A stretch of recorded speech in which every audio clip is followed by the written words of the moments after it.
नमस्कार. तर आज मित्रांनो आपण चक्कर म्हणजेच व्हर्टायगो म्हणजेच भोवळ याबद्दल आपण थोडीशी माहिती घेऊया.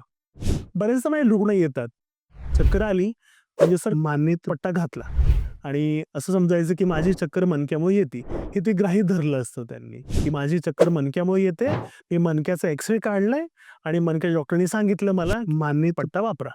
आणि असेच रुग्ण वर्षोनवर्ष मानेत पट्टा घालून फिरत असतात. अर्थात त्या चक्करचा त्या मानेशी संबंध आहे की नाही हे माहीतच नाही. आता ही चक्कर येण्याची मेंदूबद्दलची जी कारणं आहेत. बरेच लोकं म्हणतात मला खूप चक्कर येते आणि चक्कर आली की लोकं काय करतात घरी बसून राहतात. ते त्यांच्या कामावर जात नाहीत. मनात एक भीती निर्माण होते त्यांच्या. रस्ता ओलांडताना, झोपेतून उठताना, स्पेशली खाली वाकून उठताना यांना इतकी चक्कर यायला लागते आणि मनात एक भीती तयार होते. अक्षरशः मी असे काही लोकं बघितलेत, की जी रात्री झोपत नाही. त्यांच्या मनात भीती तयार होते, की अरे मी झोपलो की मला चक्कर येणार. चक्कर आली की मला होणार, उलटी होणार.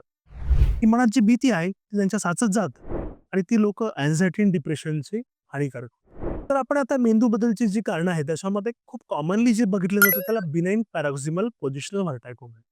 त्याच्यामध्ये जर कानाचा भाग बघितला, तर कानामध्ये 3 आत आहेत. एक बाह्य कर्ण जे आपल्याला दिसतंय ते वगैरे, एक मध्य कर्ण जे कानाच्या पडद्याखाली आहे आणि अंतःकर्ण.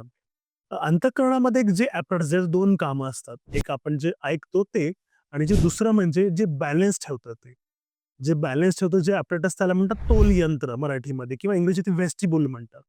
तर 10 ते 20% लोकांमध्ये जो ॲपरेटस आहे ज्याला व्हेस्टिब्युलर ॲपरेटस म्हणतात, त्याच्याला सूज येते आणि त्याच्यामुळे जेव्हा आपण लिनिअर ॲक्सेलरेशन, लिनिअर मूव्हमेंट करतो किंवा सर्क्युलर मूव्हमेंट करतो, तेव्हा बॅलन्स बिघडतं आणि आपल्याला चक्कर येते.